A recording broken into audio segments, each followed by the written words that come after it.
irmãos queridos, que Deus nos abençoe. Mais uma tarde e noite em que teremos possibilidades de nos aprofundar na ciência do infinito através da exposição doutrinária. Felizes estamos por terem chegado e o nosso desejo do fundo do coração é que nesta hora que vamos passar junto, acrescente na nossa vida informações fundamentais que nos propiciem fazer escolhas mais favoráveis. Porque a vida será sempre as nossas escolhas e as suas consequências, né? Vamos fazer a nossa prece, em seguida temos uma leitura introdutória, para daí sermos conduzidos pelo nosso querido André Luiz Sandri, presidente da Sociedade Espírita Amor e Caridade, da nossa sociedade na Visconde de Guarapuava, e um dos nossos trabalhadores do movimento espírita regional. O André irá nos conduzir hoje na reflexão importante dentro das leis morais. Ele vai trabalhar a lei de reprodução. É sempre bom escutar o André, porque nos traz algo de alento, de estímulo para os nossos corações. Vamos orar, depois a mensagem, em seguida o André nos conduz então na reflexão. Senhor da vida, vossos filhos, que somos todos nós, espíritos imortais, que gradativamente despertamos para a nossa realidade intrínseca, a nossa natureza, a nossa origem, a nossa tarefa no mundo físico, desejamos do fundo do coração que o vosso infinito amor nos ampare, nos inspire, principalmente o nosso expositor, para que a mensagem que será compartilhada a partir de agora desça do nosso intelecto, agasalhe-se no nosso coração, tornando-se um hábito saudável na nossa vida, para pondo-a em prática através da nossa postura, do nosso exemplo, possamos acelerar o nosso processo de redenção. Que as vossas bênçãos, Pai da vida, recaiam sobre todos nós, na medida exata em que fizermos por merecê-las. Que assim seja, Senhor. 1950 foi um ano bom, não porque nós renascemos naquele ano, mas porque o benfeitor Emmanuel escreve Pão Nosso, né? Através das mãos abençoadas do nosso querido Francisco Cândido Xavier. A lição 94 trata desse assunto que o André vai trabalhar conosco. O benfeitor dá o nome de sexo. E ele comenta um versículo de Romanos 14:14. Diz o apóstolo Paulo: eu sei e estou certo no Senhor Jesus que nenhuma coisa é de si mesma imunda, a não ser para aquele que a tem por imunda. Então, esse versículo é que o nosso querido benfeitor vai comentar. Vejamos. Quando Paulo de Tarso escreveu esta observação aos romanos, referia-se à alimentação que na época representava objeto de áridas discussões entre gentios e judeus. Até hoje ainda temos essas encrencas, né? Nos dias que passam, o ato de comer já não desperta polêmicas perigosas. Entretanto, podemos tomar o versículo e projetá-lo noutros setores de falsa opinião. Vejamos o sexo, por exemplo. Nenhum departamento da atividade terrestre sofre maiores aleives do que esta parte. Fundamente cego de espírito, o homem, de maneira geral, ainda não consegue descobrir aí um dos motivos mais sublimes de sua existência. Realizações das mais belas na luta planetária, quais sejam as da aproximação das almas na paternidade e na maternidade, a criação e a reprodução das formas, a extensão da vida e preciosos estímulos ao trabalho e à regeneração, foram proporcionadas pelo Senhor às criaturas por intermédio das emoções sexuais. Todavia, os homens menoscabam o lugar santo, povoando-lhe os altares com os fantasmas do desregramento. O sexo fez o lar e criou o nome de mãe. Contudo, o egoísmo humano deu-lhe em troca absurdas experimentações de animalidade, organizando para si mesmo provações cruéis. O pai ofereceu o santuário aos filhos, mas a incompreensão se constitui em oferta deles. É por isto que romances dolorosos e aflitivos se estendem através de todos os continentes da terra. Ainda assim, mergulhado em deploráveis desvios, pergunta o homem pela educação sexual, exigindo-lhe os programas. Sim, semelhantes programas poderão ser úteis. Todavia, apenas quando espalhar-se a santa noção da divindade do poder criador, porque enquanto houver imundície no coração de quem analise ou de quem ensine, os métodos não passarão de coisas igualmente imundas. É chocante, mas é verdade. Sem dúvida, André vai ampliar essas questões para nós. Preparemos-nos, porque muitas informações serão direcionadas para nós tomarmos decisões. E a partir de agora, honrado, nós vamos ouvi-lo mais uma vez. Queridos amigos, queridos irmãos, o nosso boa noite de muita paz a todos. Hoje vamos falar então sobre esta lei natural, a lei de reprodução. E é importante, antes de nós adentrarmos especificamente o assunto, trazermos o conceito de lei natural, até porque muitas vezes aqui estão pessoas que estão vindo pela primeira vez, ou ainda pessoas que nunca se debruçaram sobre este assunto. E nós vamos nos utilizar da questão 614 do Livro dos Espíritos para trazer essa explicação inicial sobre a lei natural. Pergunta Allan Kardec, o codificador da doutrina dos Espíritos, aos Espíritos venerandos, na questão 614, que se deve entender por lei natural. Eles respondem que a lei natural é a lei de Deus, é a única verdadeira para a felicidade do homem, indica-lhe o que deve fazer ou deixar de fazer, e que ele só é infeliz quando dela se afasta.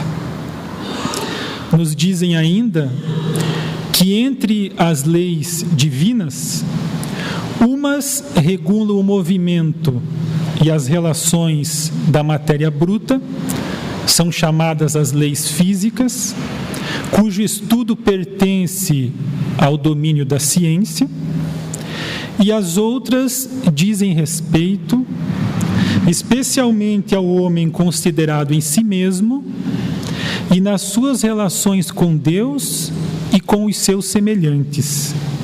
Contém as regras da vida do corpo, bem como as da vida da alma, são as chamadas leis morais.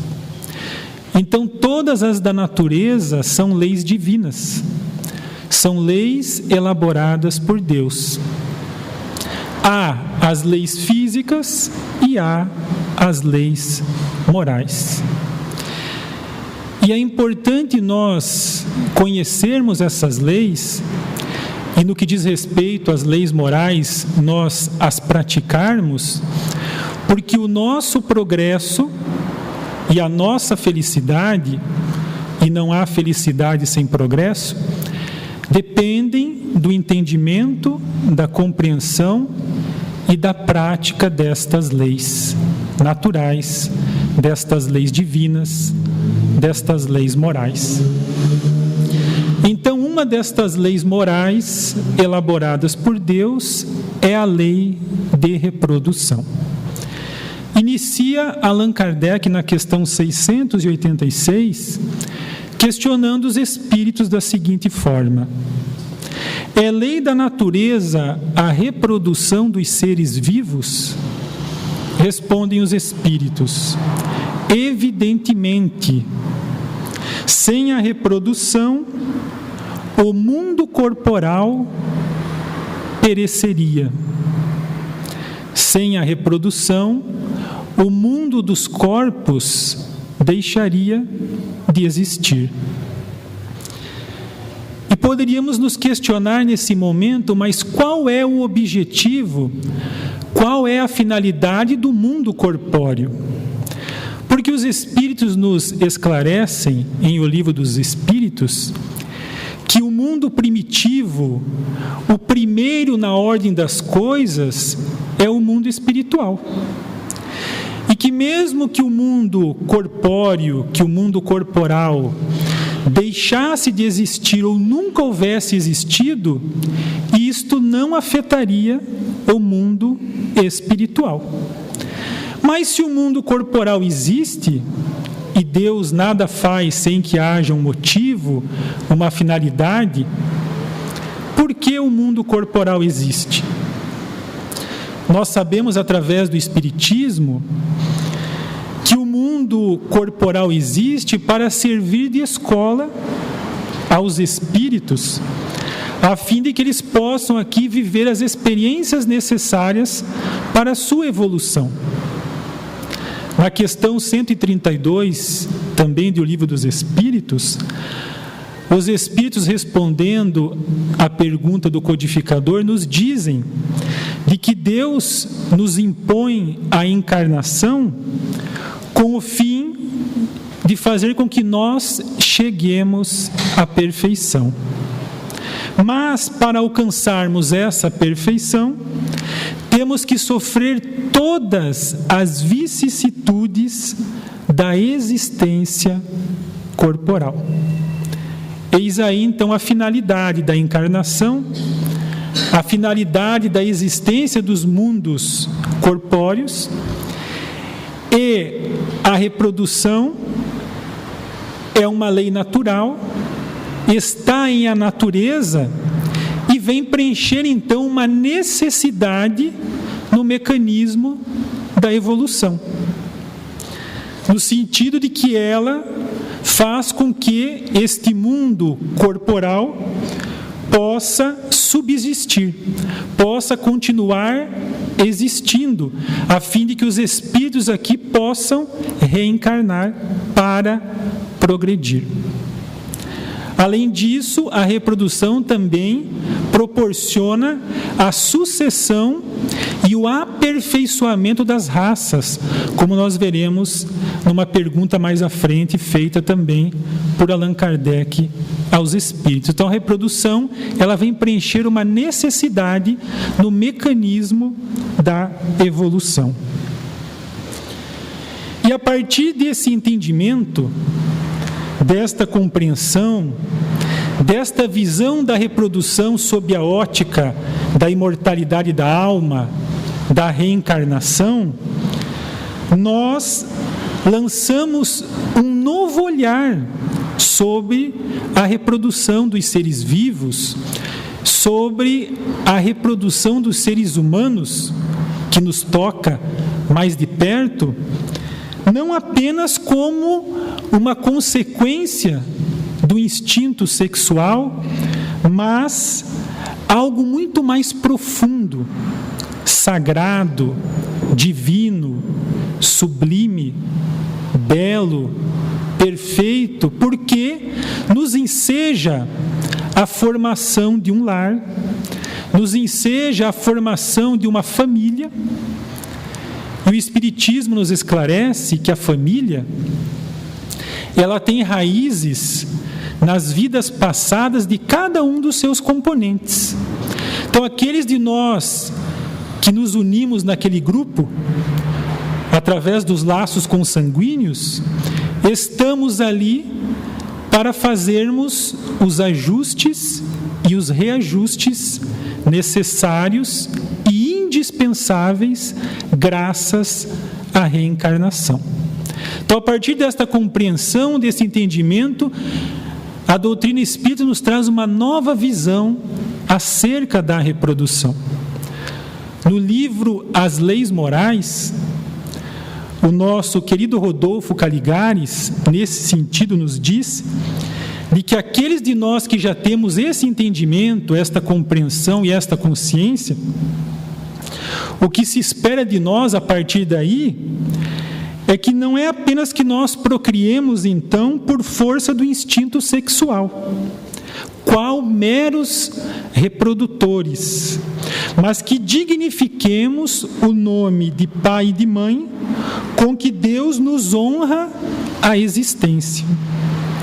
Nos diz ainda Rodolfo Caligares que o lar não é um estabelecimento destinado a reproduzir seres humanos em série, mas sim um santuário-escola, onde os pais devem pontificar como plasmadores de nobres caracteres, incutindo nos filhos, a par do amor de Deus, uma vivência sadia, pautada nos princípios da moral e da justiça, de modo que se tornem elementos úteis a si mesmos, à família e a toda a sociedade.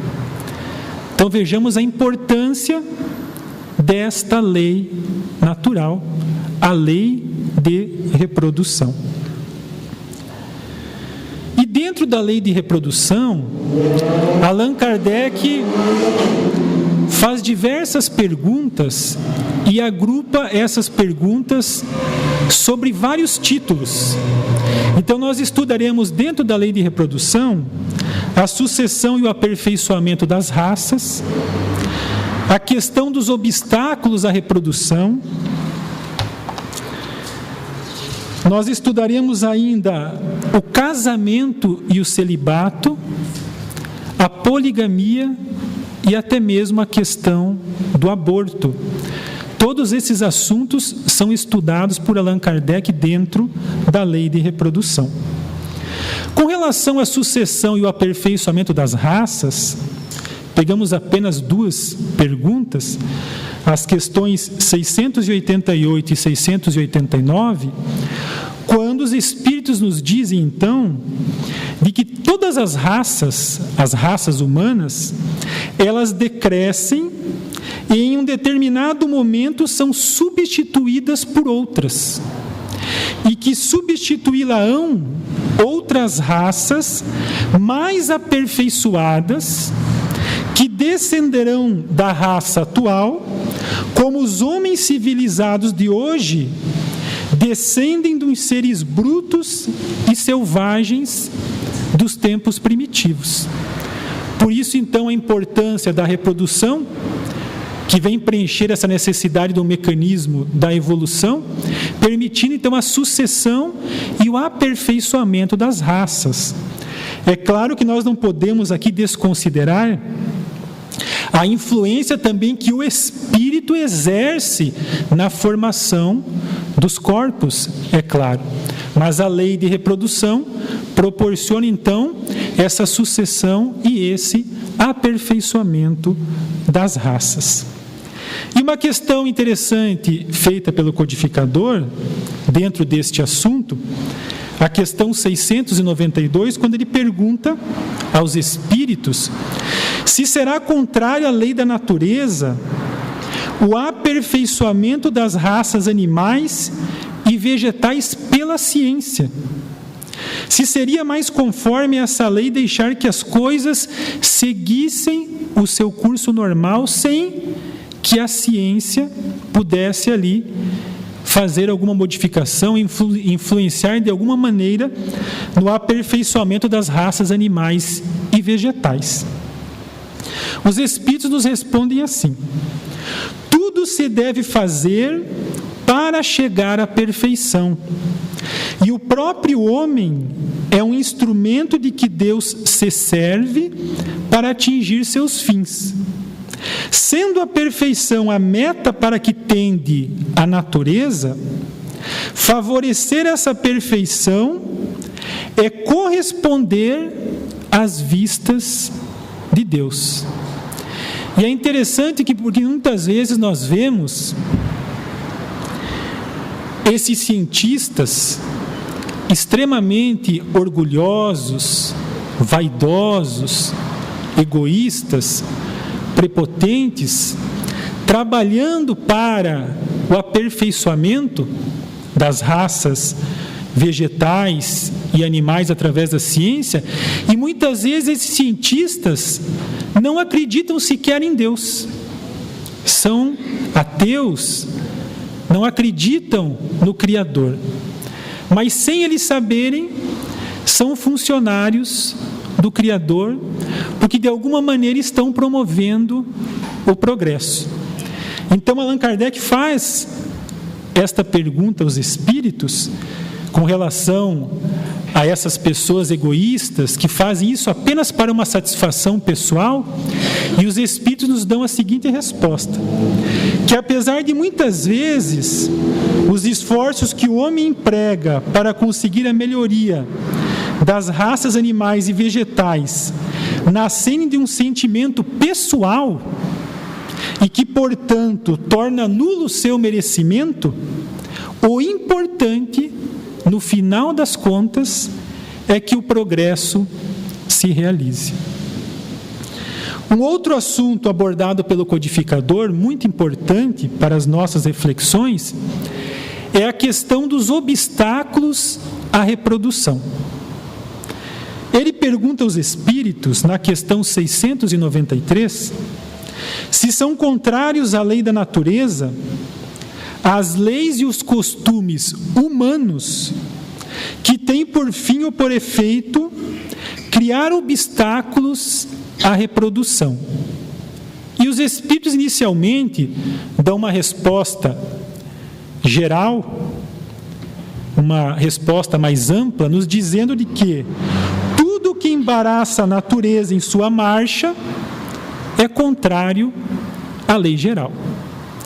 Mas o codificador, não satisfeito com esta resposta, volta a perguntar: entretanto, há espécies de seres vivos, animais e plantas, cuja reprodução indefinida seria nociva a outras espécies e das quais o próprio homem acabaria por ser vítima. Pratica ele ato repreensível impedindo essa reprodução? Vejamos a resposta dos espíritos. Deus concedeu ao homem, sobre todos os seres vivos, um poder de que ele deve usar sem abusar. Pode, pois, regular a reprodução de acordo com as necessidades. Então, de acordo com as necessidades que ele deve usar sem abusar. Não deve opor-se-lhe sem necessidade. A ação inteligente do homem é um contrapeso que Deus dispôs para restabelecer o equilíbrio entre as forças da natureza, e é ainda isso que o distingue dos animais, porque ele obra com conhecimento de causa. Mas os mesmos animais também concorrem para a existência desse equilíbrio, porquanto o instinto de destruição que lhes foi dado faz com que, provendo a própria conservação, obstem ao desenvolvimento excessivo, quiçá perigoso, das espécies animais e vegetais de que se alimentam. Então, uma resposta muito interessante e rica de informações, porque nós vemos o equilíbrio natural que existe em a natureza, dos vegetais, dos animais, porque os animais necessitam destruir os outros animais para se alimentarem. Evidentemente que eles destroem os outros animais apenas para saciar a sua fome, então estritamente o necessário, né? Há um equilíbrio em tudo isso, e assim eles vão destruindo os outros animais para a sua subsistência, e através da reprodução outros animais vão sendo formados, e nisso há um equilíbrio natural em a natureza. Mas o homem, por estar numa condição muito mais evoluída perante os animais, a ação inteligente do homem, nos dizem os espíritos, é um contrapeso que Deus dispôs para restabelecer o equilíbrio entre as forças da natureza. Então nós temos condições, sim, de interferir nesta questão da reprodução, quando haja necessidade, sempre sem cometer abusos, porque há consequências também quando nós assim procedemos.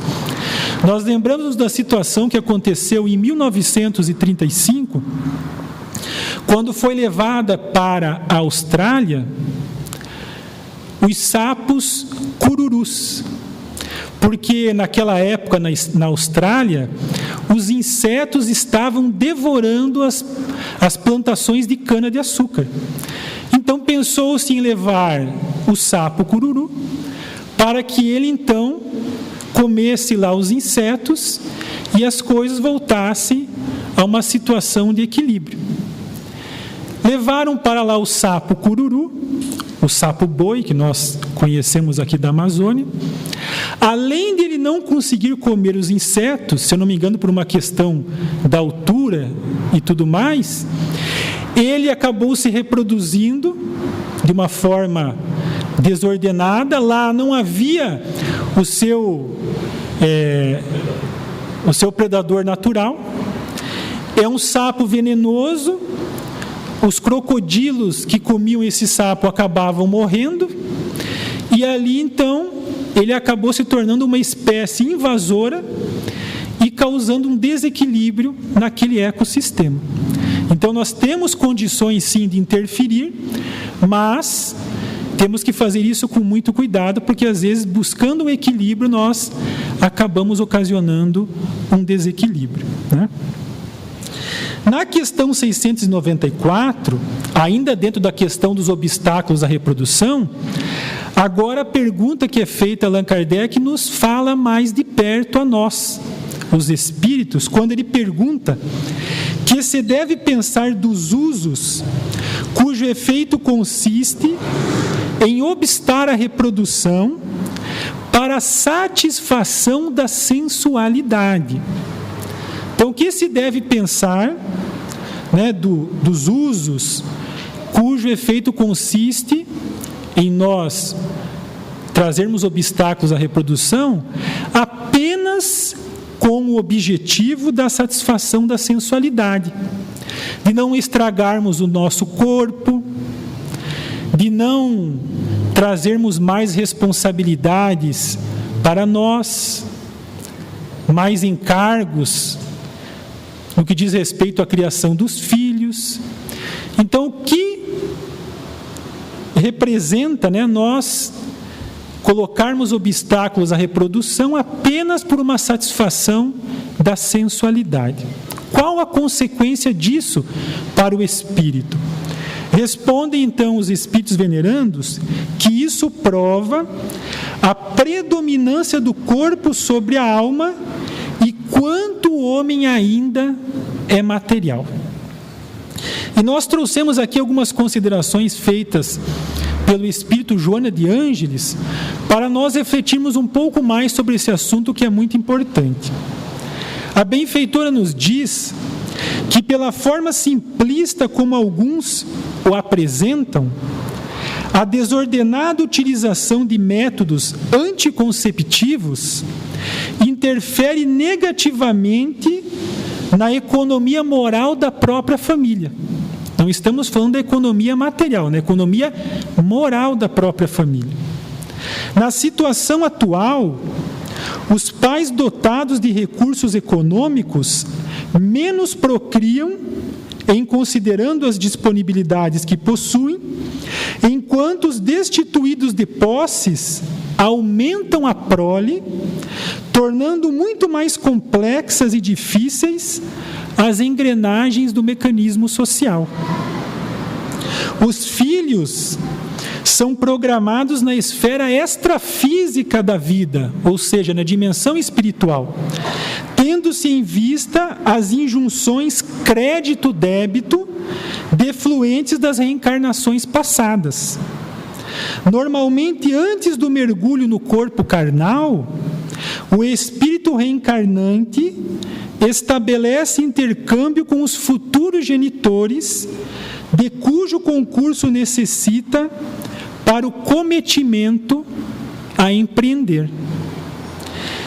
E Rodolfo Caligares, no livro As Leis Morais, também nos traz aqui informações importantes, quando ele nos diz que, estudando a doutrina espírita, nós vamos compreender que, havendo razões realmente justas para se colocar obstáculos à reprodução, nós podemos limitar a nossa prole, sim, evitando a concepção, quando haja realmente um motivo justo, que justifique nós limitarmos a prole. E que a questão 694, que foi essa questão que nós acabamos de ler, ela condena taxativamente apenas os usos cujo efeito consiste em obstar a reprodução para a satisfação da sensualidade, deixando claro que pode haver, como de fato há, inúmeros casos que se faz necessário não só restringir, mas até mesmo evitar qualquer quantidade de filhos. Então, há situações que realmente não tem como ali aquele casal ter filhos. Então, quando haja um motivo realmente justo, isso deve ser feito. Mas quando o motivo é apenas para a satisfação da sensualidade, então isso denota orgulho, egoísmo por parte do casal. Assim, aos olhos de Deus, que julga segundo as intenções de cada um, é preferível ter poucos filhos e fazer deles homens de bem, a tê-los numerosos, mas abandoná-los à própria sorte, como acontece a miúde. Quanto aos casais que evitam ou limitam os filhos, atendendo tão só ao comodismo, obviamente se tornam tanto mais repreensíveis, quanto maiores sejam as suas possibilidades de concebê-los, criá-los e educá-los. Então, essas são considerações feitas pela benfeitora Joana de Ângeles e por Rodolfo Caligares com relação a essa questão dos obstáculos à reprodução, dos métodos anticonceptivos que muitas vezes são usados de maneira desenfreada apenas para atender essa questão da sensualidade. Um outro assunto importante é a questão do casamento e do celibato. Pergunta na questão 695, codificador. Será contrário à lei da natureza o casamento, isto é, a união permanente de dois seres? Respondem os espíritos. É um progresso na marcha da humanidade. Então, a união permanente de dois seres, o casamento, isso demonstra um progresso na marcha da humanidade. E na questão seguinte, o codificador pergunta, então, que efeito teria sobre a sociedade humana a abolição do casamento? Responde os espíritos que seria uma regressão à vida dos animais. O estado de natureza é o da união livre e fortuita dos sexos. A união livre, quando nós exercemos o nosso livre-arbítrio, e nos unimos fortuitamente, sem que alguém nos diga, você tem que casar com aquele, né? Então, é algo que tem que ser livre e fortuito. O estado da natureza é o da união livre e fortuita dos sexos. O casamento, complementa Allan Kardec, constitui um dos primeiros atos de progresso nas sociedades humanas, porque estabelece a solidariedade fraterna. Aquele casal está ali junto, né? Com os mesmos objetivos, de maneira fraterna e solidária. E se observa entre todos os povos, se bem que em condições diversas. A abolição do casamento seria, pois, regredir a infância da humanidade e colocaria o homem abaixo mesmo de certos animais que lhe dão o exemplo de uniões constantes. Então vejamos que nós estaríamos, se abolíssemos o casamento, regredindo de tal maneira, porque até determinados animais nos dão o exemplo dessas uniões constantes, o que demonstra que realmente o casamento ele faz parte da natureza, dessas leis naturais. Na questão 698, o codificador aborda a questão do celibato, esse estado de solteiro. Eu quero me manter solteiro, o celibato. Então ele pergunta se o celibato voluntário representa um estado de perfeição meritório aos olhos de Deus. O celibato voluntário. Eu, exercendo o meu livre-arbítrio, voluntariamente quero me manter solteiro. Como é que os espíritos enxergam esta questão? Eles nos respondem que não. E os que assim vivem por egoísmo desagradam a Deus e enganam o mundo. E o codificador, então, faz mais uma pergunta, porque ele não estava contente com essa resposta dos espíritos. Então, na questão seguinte, ele explora um pouquinho mais o assunto. Da parte de certas pessoas, o celibato não será um sacrifício que fazem com o fim de se votarem de modo mais completo ao serviço da humanidade? Vejamos a resposta dos espíritos. Isso é muito diferente. Eu disse por egoísmo. Então, é uma situação totalmente diferente. Aquele indivíduo que, usando do seu livre-arbítrio, apenas por uma questão de egoísmo, ele quer se manter solteiro para que, afinal de contas, ele não tenha compromissos maiores, deveres maiores com a família, com os filhos. Diferentemente daquele que é um missionário, um cientista, que não tem tempo para se dedicar a uma família, que todo o seu tempo é dedicado aos outros, à humanidade, e por isso se mantém num regime de celibato. Então os espíritos deixam muito claro a diferença dessas duas situações. Então eles nos dizem que todo sacrifício pessoal é meritório quando feito para o bem. Quanto maior o sacrifício, tanto maior o mérito. Não é possível que Deus se contradiga nem que ache mal o que Ele próprio fez. Nenhum mérito, portanto, pode haver na violação da sua lei. Mas se o celibato em si mesmo não é um estado meritório, outro tanto não se dá quando constitui pela renúncia às alegrias da família um sacrifício praticado em prol da humanidade. Todo sacrifício pessoal, tendo em vista o bem e sem qualquer ideia egoísta, eleva o homem acima da sua condição material, concluem os espíritos. E um último assunto estudado por Allan Kardec é a questão da poligamia.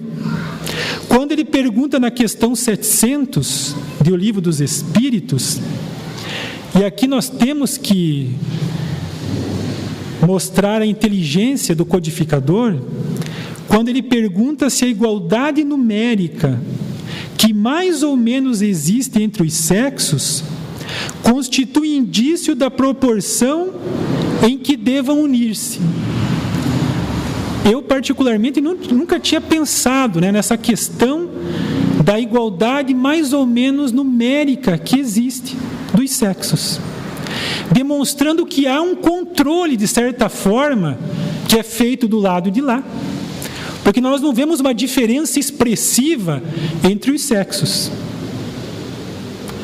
Muitos homens ou muitas mulheres. De certa forma, há, sim, uma igualdade numérica, demonstrando que há esse controle.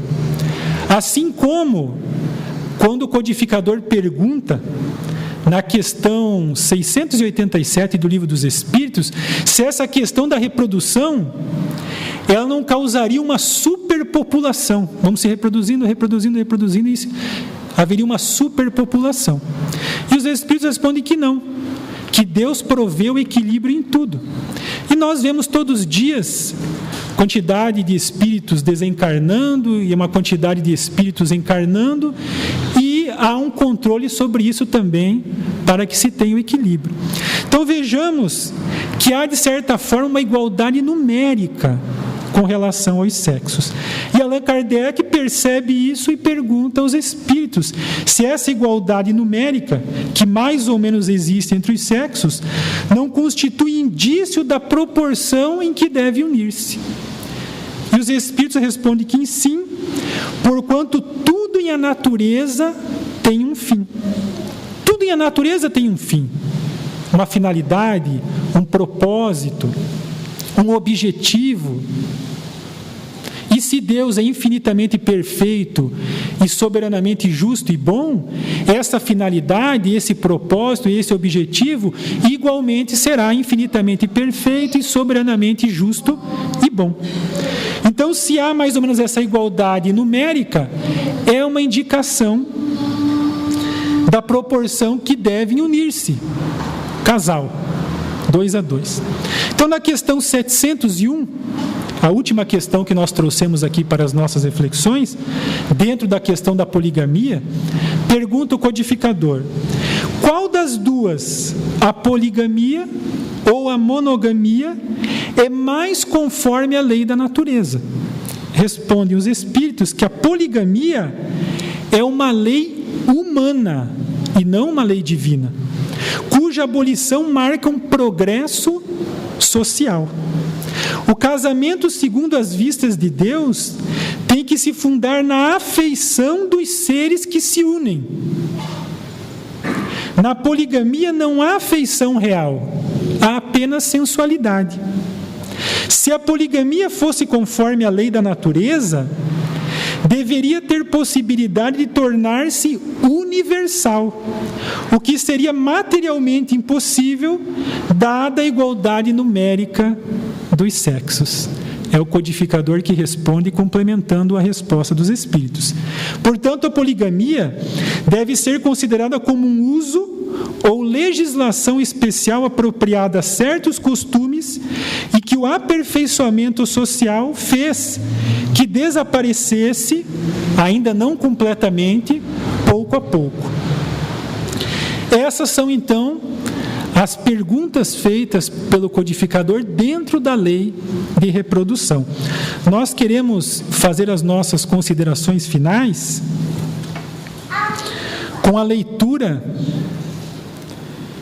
de uma mensagem desta obra, Leis Morais da Vida, ditada pelo espírito Joana de Ângeles e psicografada por Divaldo Pereira Franco, quando ela fala sobre a questão da limitação dos filhos. E ela nos diz assim: o problema da planificação familiar, antes de maiores cogitações, deve merecer dos cônjuges mais profundas análises e reflexões.